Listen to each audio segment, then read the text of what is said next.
maybe 7 million were shot. We're talking about a total suppression of about 50 million people. Everything that he built turned to dust, and everything was simply destroyed.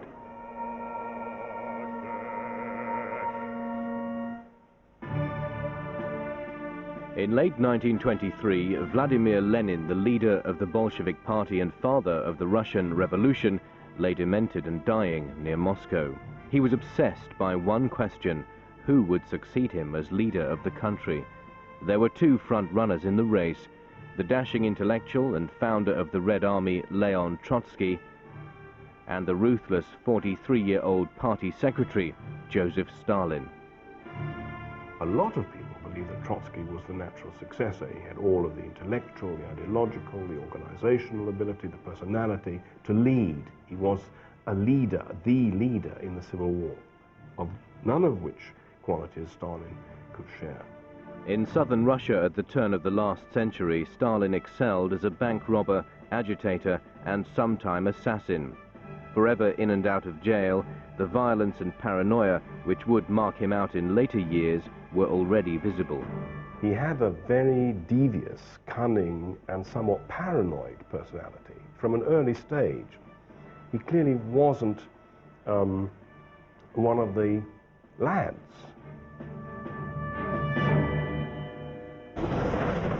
For almost 20 years, Stalin was a hunted man.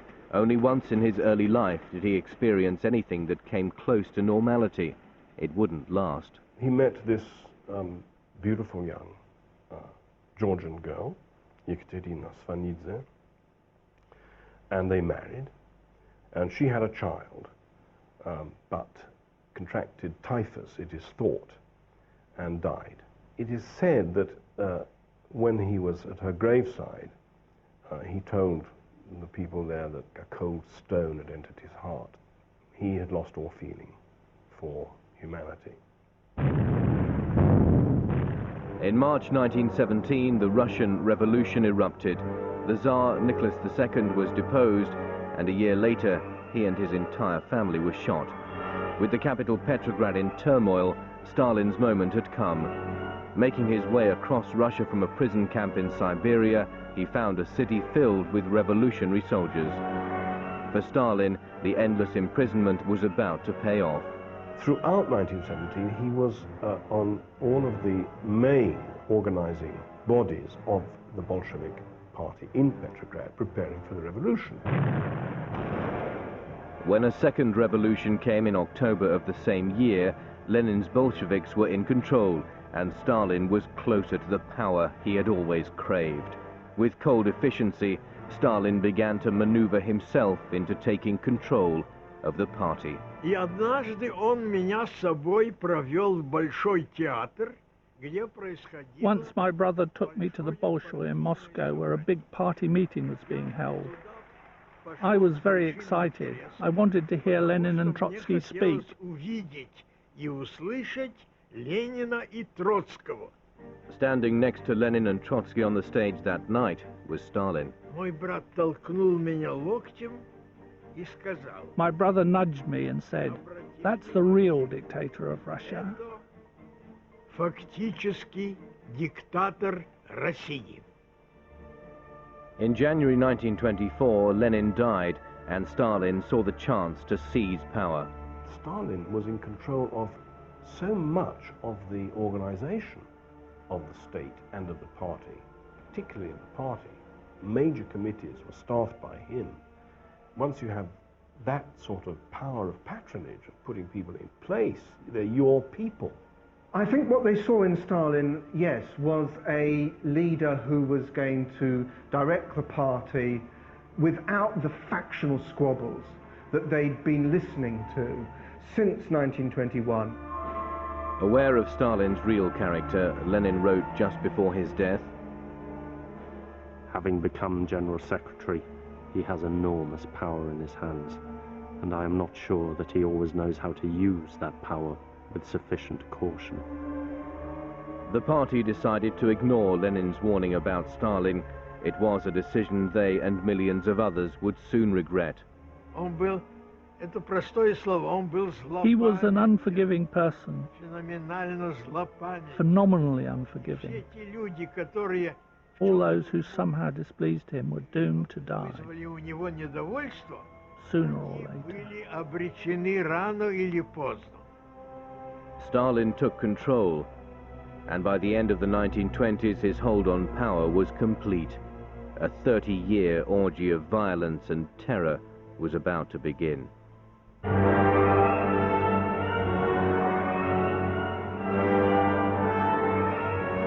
In 1927, Stalin introduced his first 5-year plan for massive and accelerated industrialization of the Soviet Union. But for this great leap, as he called it, he needed one thing in abundance: food. Food wasn't being supplied on the scale that they wanted it, and they couldn't therefore fund and continue with the huge industrialization program that they had. So the debate was settled in the end by Stalin, who said, okay, we're going to collectivize. Stalin forced collectivization on the countryside, turning peasant smallholdings into massive state-controlled farms. And although party propaganda films showed life on the collective farms as some sort of paradise on earth, the reality was very different. For the peasantry, it was a catastrophic disaster. And in the Ukraine in particular, where resistance to collectivization was at its strongest, a still untold number of millions of people died. 1 million people died in the northern Caucasus alone, some even resorting to cannibalism. Their suffering meant nothing to Stalin. He looked for scapegoats. The ones who didn't like it were the most successful peasants, the so-called kulaks. And they were the ones who opposed collectivization because they had most to lose. So you just take the kulaks and either you kill them or you send them somewhere to the far north and let them settle there and they'll die out. And 5 million such people died purely as a result of the collectivization. Those who weren't killed by Stalin were sent to work camps called gulags. Deliberately situated in the harshest areas of Russia, prisoners were turned into slave laborers and worked to death. Huge industrial schemes like the Dnieper Dam or the Belomor Canal became a living hell for hundreds of thousands who died during their construction. Nobody told us anything whatsoever, no reason why we're there, why they took us there, you know, what we've done wrong, why we're there. Nobody told us anything. We've just been taken as a slave, you know. Maria Sklugotsky was 18 years old in 1939 when she and her entire family were deported from their home in southern Poland to a labor camp in Siberia. People were that packed, we could hardly move at all in the train. But I know a lot of people, I was seeing some people and children thrown away from the train when there was death. That's it. Nobody was buried. After a 3-month train journey, Maria and her family arrived in Krasnoyarsk in eastern Siberia. We had to go to work, you see, to forest. Because they says, if you don't go to work, we don't get any food whatsoever. We've been working, cutting trees, you know, and that in forest. I had to walk on my knees from trees to trees, you know, because snow was very, very high. If you walk, you should just fall deep in it. People die just like flies. Children, and particularly young people, nearly all died. You die, that's it.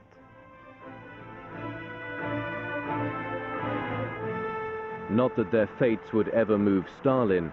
He once commented, "One death is a tragedy, 1 million deaths is simply a statistic."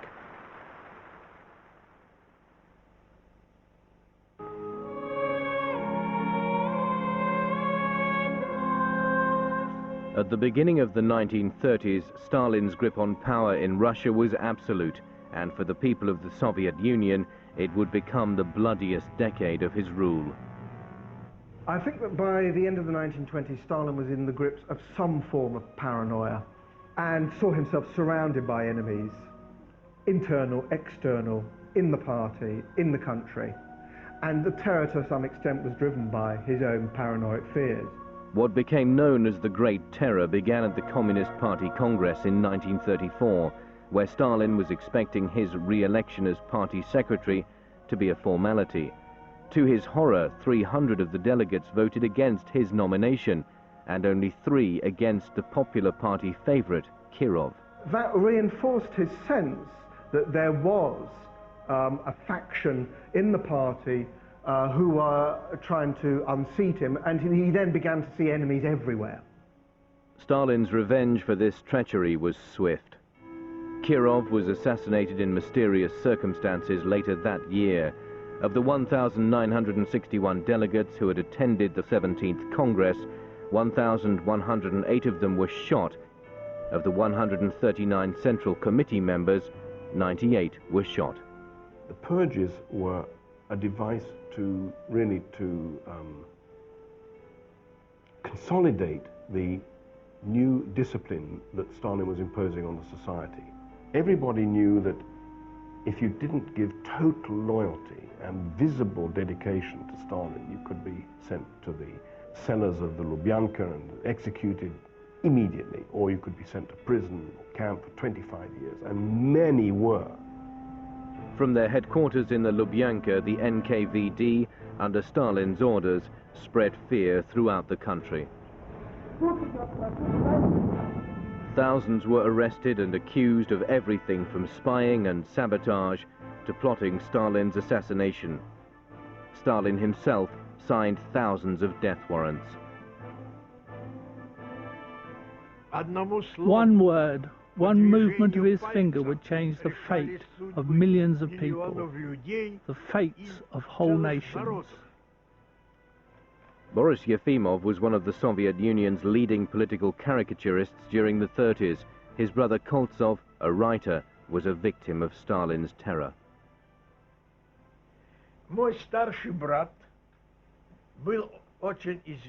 My older brother was a very well-known popular figure, very energetic, intelligent, and independent person.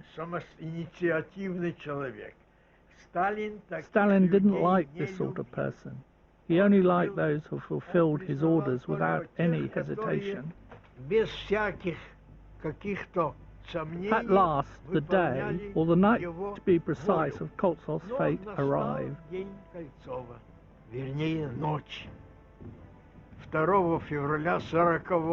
On the night of February the 2nd, 1940, after a year in an NKVD prison, Koltsov was shot.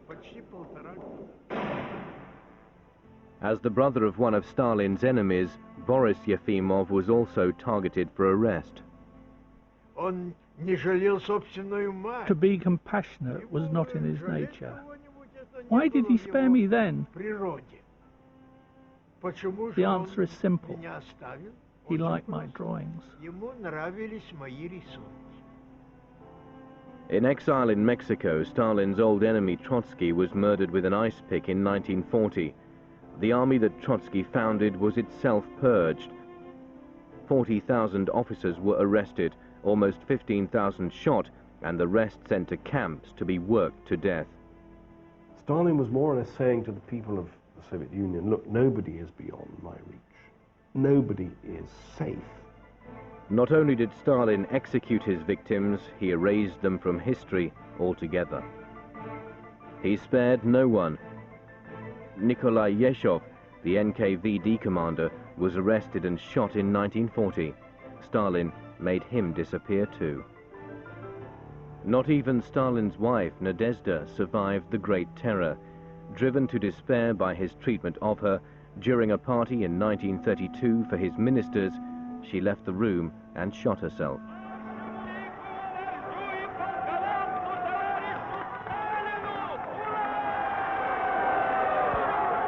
Ironically, the more severe Stalin became, the more he was revered by the people.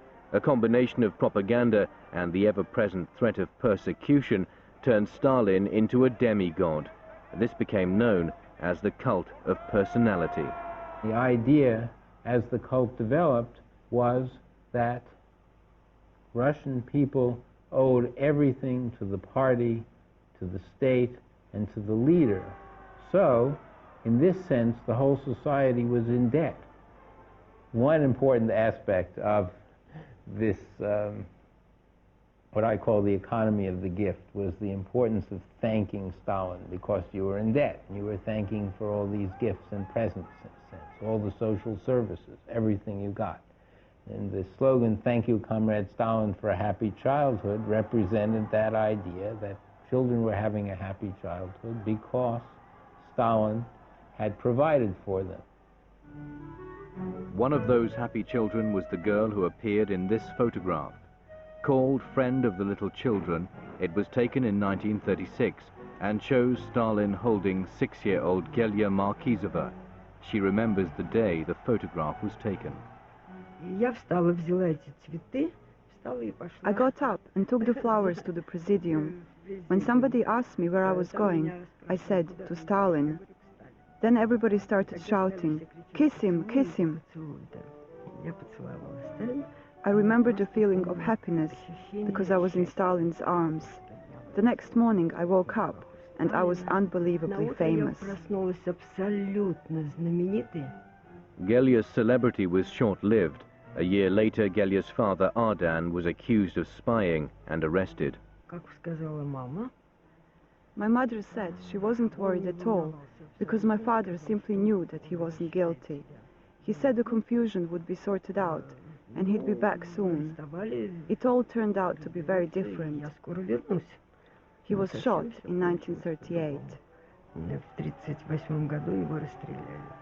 A year after her father's murder, Gelia's mother was found with her throat cut.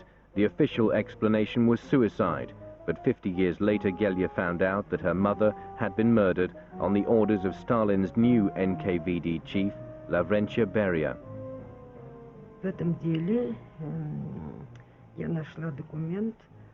In her KGB file, I found a letter to Beria from the local head of the NKVD in Tajikistan.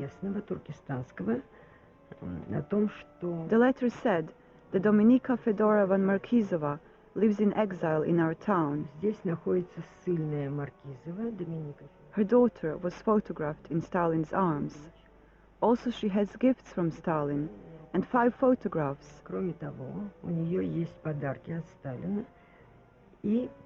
We are worried that she is going to show off. That's exactly how they put it. Then there was a question, what should we do? Beria clearly wrote next to it in blue pencil, eliminate. Although Stalin's terror eased by 1939, a greater one awaited the Russian people in the shape of Adolf Hitler, the man who regarded Stalin as the real genius of political terror. On June the 22nd, 1941, the Nazis invaded Russia, but Stalin was completely unprepared. Weakened by the purges of the 1930s, almost 65% of the Red Army had been captured or killed in the first few months, and the Nazis were less than a mile from Moscow.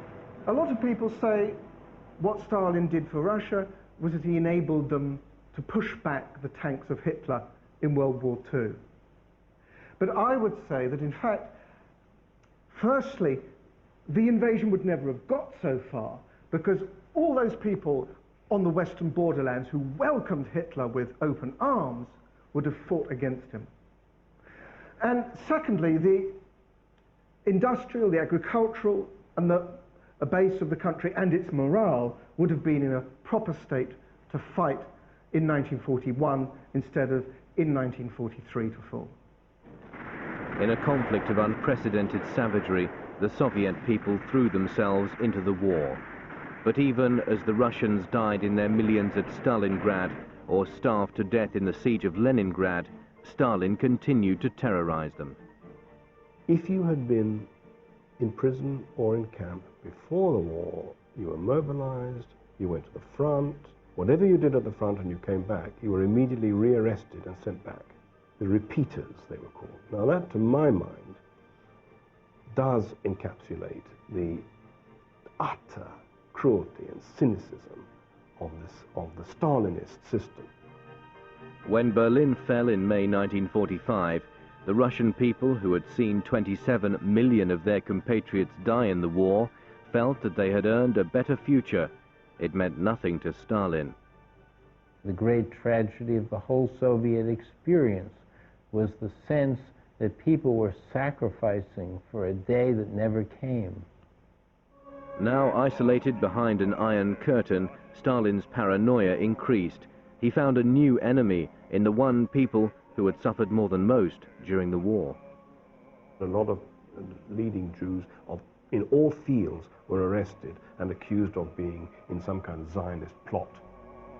In what became known as the Doctor's Plot, Jewish physicians were charged with poisoning people with drugs and killing them on the operating table.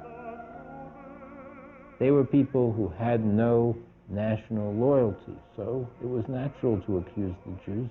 Stalin suspected that they were more loyal to the new state of Israel than to Soviet Russia. Stalin had already laid plans for the mass trial and deportation of Soviet Jews. We'll never know if Stalin's final solution would become reality. On the night of March the 1st, 1953, Russia's dictator suffered a stroke and died. It is difficult to even list all my friends and acquaintances. Those closest to me, my relatives, they all died, despite being completely innocent. They were arrested, taken away, beaten up. They are forced to confess to everything and shot. It happened to millions. The greatest tragedy for the Russian people is that the man who murdered relentlessly throughout his years in power, whom the West affectionately nicknamed Uncle Joe, would never be called to account for his crimes.